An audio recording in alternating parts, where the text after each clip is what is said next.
No, it's not that. He's quite right. They know all about it, my brother and his wife.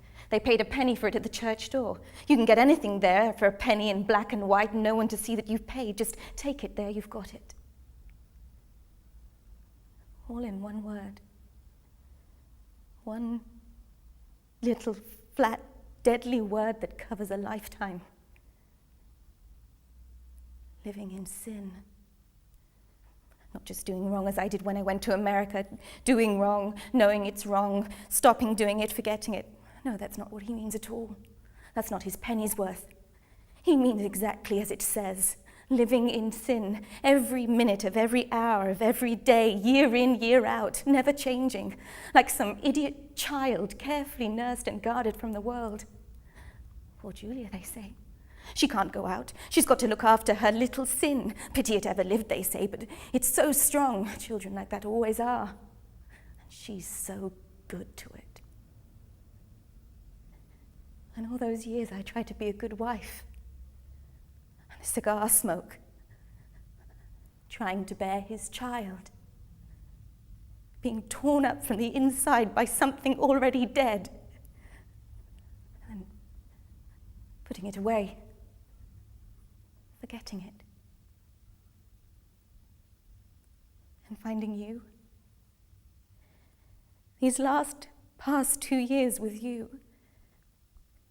And the future, with or without you. It's like the world ended from one little word from so long ago.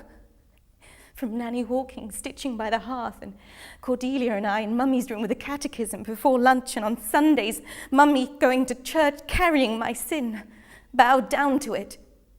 My sin eating away at her more cruelly than her own deadly illness. Christ dying with it, nailed to the cross. I can't go back. The gates are barred. All the saints and angels lined up along the wall are thrown away, scrapped, nameless and dead. Just like the child they took away from me before I had a chance.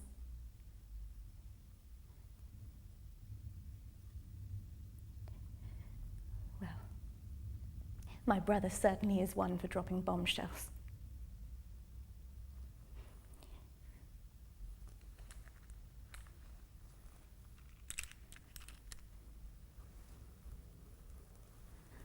Considering I'm recovering from a fit of mass hysteria, I don't call that half bad. Most hysterical women look like they've had a bad cold.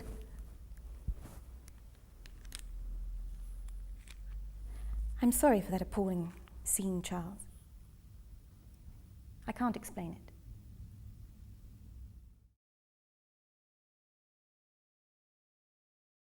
it. Come in, close the door quietly, don't let it slam. There's no need to let the whole house know your ear times are hard enough as it is. Oh, do you mind not walking so heavily? Really, you're making a dreadful row. I can't bear noisy people. Actually, do you want to just take your shoes off? Shit. What'd you say?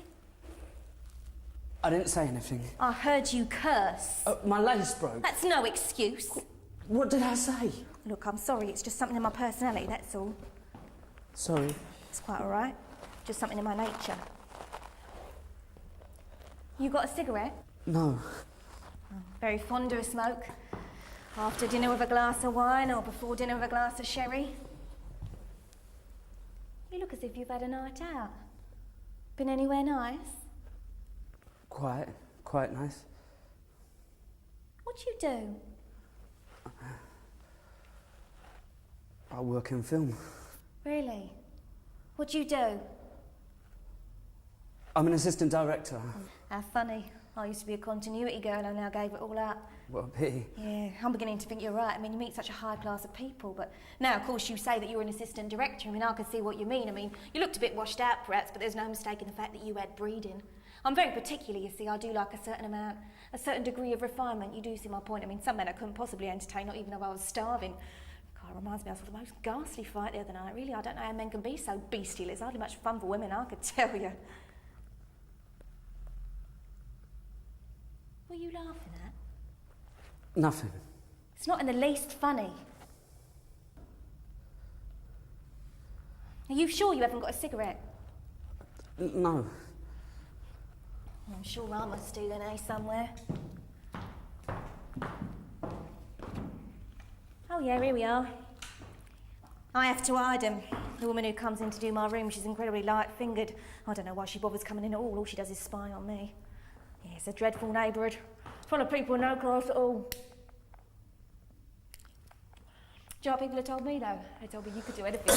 You could go anywhere. Oh, please, for God's sake, don't do that. What the matter with you? Use your handkerchief. What have you been doing tonight? Nothing. Really? Here, do you want one of these? Thanks.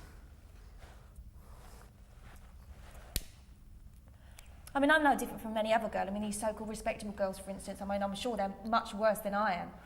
Do you know what I've actually heard? I've heard that these so-called respectable girls go out and pick up other men when their husbands are on business. Ain't that fantastic, eh? Fantastic. What? Well, I said that's fantastic. It is, you're right. One thing that's always fascinated me, though, is how far do these men's girlfriends go, eh? Well, it depends. What do you mean? Oh, you mean it depends on the girl? Right. It would do, yeah. Must admit, though, with your continuity girls and secretaries, I don't really see why you had to approach me. You were a bit worried about continuity girls. Oh, only because I used to be one. I know what they're like no better than they should be. When were you a continuity Oh, jeez, ago. God, you're nosy, aren't you?